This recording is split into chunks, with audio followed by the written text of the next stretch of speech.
बिस्मिल्लाहिर्रहमानिर्रहीम। पाकिस्तान की आबादी 22 करोड़ है।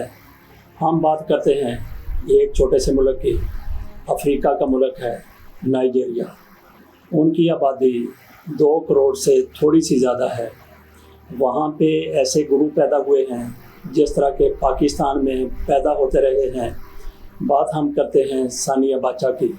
उसके हवाले से पहले भी 1-2 वीडियोज़ में हमने सरसरी सा जिक्र किया था। सानिया बाचा, उसने किस तरीके से अपने मुल्क को लूटा, उसकी मिसालें पूरी दुनिया के सामने हैं।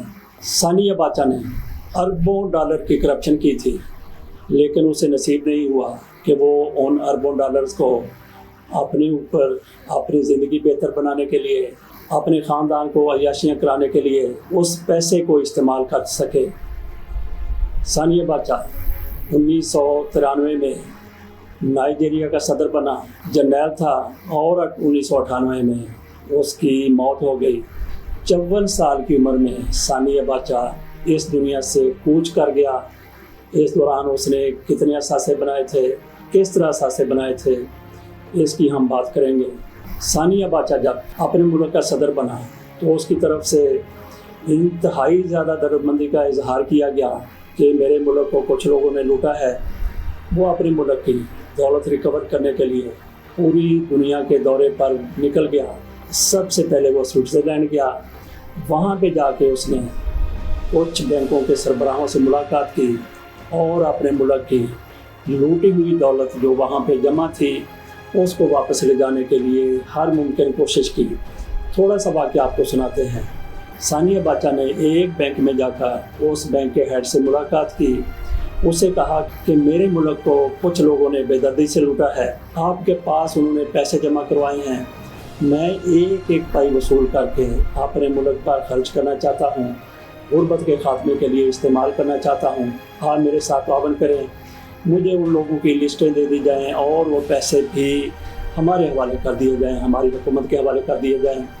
लेकिन उस बैंक के हेड ने एक नहीं मानी। उसने कहा कि हमारा ये असूल नहीं है, हमारे पास जो भी जिस तरह से भी पैसे जमा करवाता है हम उसको सीक्रेट रखते हैं, किसी को नहीं बताते।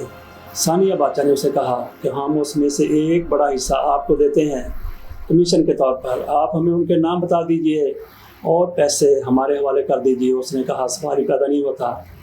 सानिया बाचा ने देखा कि इस तरह से ये बंदा नहीं मान रहा तो उसने अपनी जेब से स्मार्ट पिस्टल निकाला, उसकी कनपट्टी पर रखा और कहा कि मैं उल्टी गिनती 10 से 1 तक गिनता हूँ, अगर तुमने वो लिस्टें मेरे हवाले ना की तो मैं शूट करने से गुरेज नहीं करूँगा।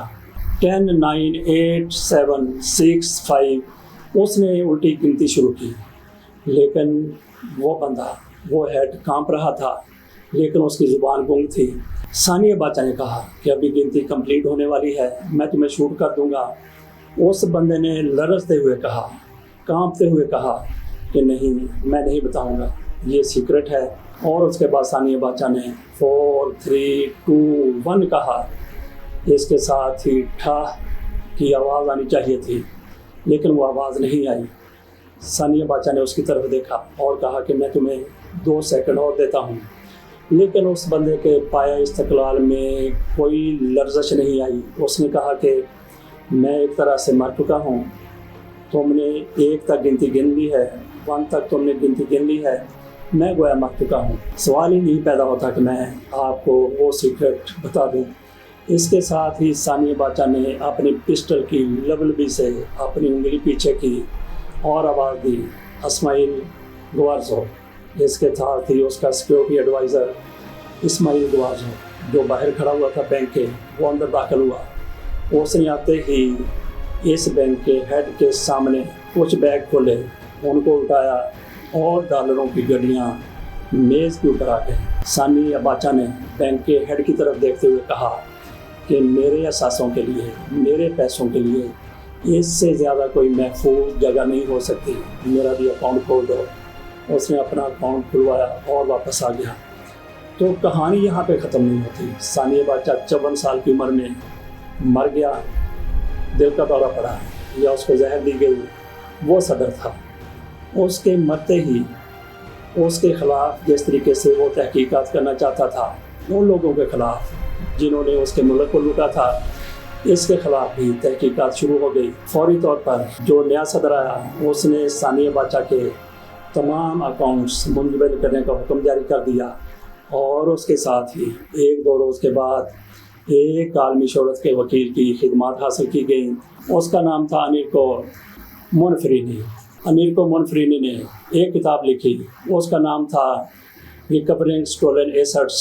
اس میں وہ لکھتا ہے کہ اس نے کس طریقے سے 20 سال ثانیہ باچا کی لوٹ مار کی رقم ریکور کروائی۔ تو ناظرین، ثانیہ باچا کے سوئس اکاؤنٹ میں پیسے 2.4 ارب ڈالر تھے جو 2020 تک ریکور کیے گئے۔ اس کے علاوہ ثانیہ باچا کے کئی دیگر ممالک میں بھی اکاؤنٹس تھے، تو ساری رقم ملا کر کوئی 4 ارب ڈالر بنتی ہے۔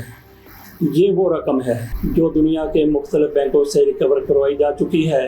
مونفرینی کا کہنا ہے کہ اب بھی کئی بینکوں میں ثانیہ باچا کے اکاؤنٹس موجود ہیں، رقمیں موجود ہیں اور وہ ریکور ہو رہی ہیں۔ اب ہم بات کرتے ہیں پاکستان کی۔ ثانیہ باچا کا چھوٹا سا ملک ہے۔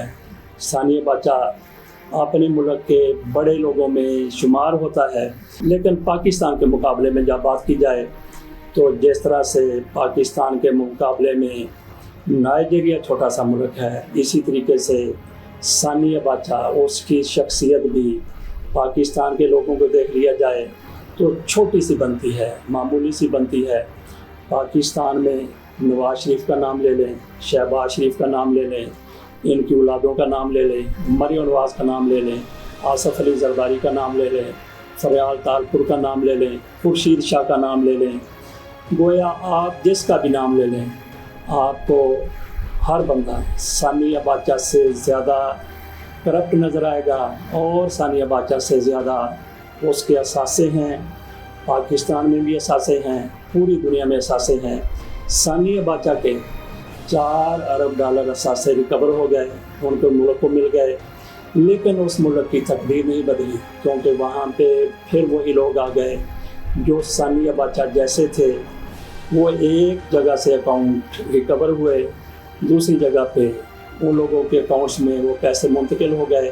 تو پاکستان میں جس طرح کے لوگ ہیں، ایک بندے کے 4 ارب نہیں بلکہ 20 ارب، 22 ارب، 25 ارب ڈالر کے ان کے اثاثے ہیں، دوسرے ملکوں میں پڑے ہوئے ہیں۔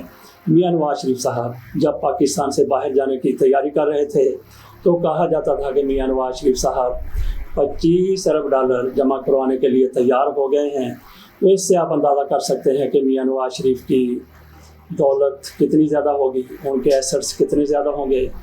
اور پھر میاں نواز شریف صاحب، ان سے زیادہ کرپشن آصف علی زرداری نے کی ہے، اور ایسے لوگ بھی پاکستان میں موجود ہیں جن کا سیاست سے کوئی تعلق نہیں ہے، جو بڑے بڑے بزنس مین ہیں، ان کے بھی اسی طریقے سے اثاثے ہیں، ناجائز دولت سے بنائی ہوئی ان کی جائیدادیں ہیں، پاکستان میں بھی ہیں، پاکستان سے باہر بھی ہیں۔ ناظرین، آپ اندازہ کر لیں کہ اگر یہ اثاثے پاکستان منتقل ہو جاتے ہیں، کوئی ہمیں انریکو مونفرینی جیسا وکیل مل جاتا ہے، کوئی ہمیں عمران خان جیسا ایماندار حکمران مل جاتا ہے، عمران خان کو نہ آپ لیں، کسی اور کی غیرت جاگ جاتی ہے، کوئی ان کرپٹ لوگوں میں سے اس کا ضمیر جاگ جاتا ہے، وہ انسانیت کی خدمت پر آمادہ ہو جاتا ہے، اللہ تعالیٰ کی توفیق شامل حال ہو جاتی ہے، تو کوئی بھی بندہ اس کا تعلق سیاست سے ہے یا سیاست سے نہیں ہے یا کسی بھی طریقے سے اقتدار میں آ جاتا ہے، وہ سارے اثاثے پاکستان لے آتا ہے۔ تو میں سمجھتا ہوں کہ پاکستان کے سارے دلدل دور ہو سکتے ہیں۔ تو ناظرین، کی ہم نے بات کی ثانیہ باچا کی اور پاکستان کے ایک سے بڑھ کر ایک ثانیہ باچوں کی، جنہوں نے پاکستان کی دولت کو، پاکستان کے وسائل کو بے دردی سے لوٹا ہے۔ دیکھتے ہیں کہ یہ دولت کا پاکستان واپس آتی ہے۔ اجازت دیجیے، اللہ حافظ۔